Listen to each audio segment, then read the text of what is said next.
You ask Tiger to solve. This deals with linear equations with one unknown. The final result is x equals 32/3. Let's solve it step by step. Swap sides. Isolate the x. Multiply both sides by inverse fraction 8/3.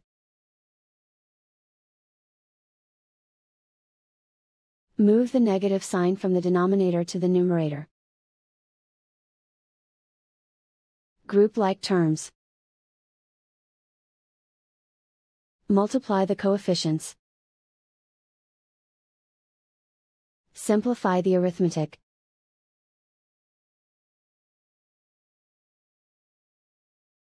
Move the negative sign from the denominator to the numerator.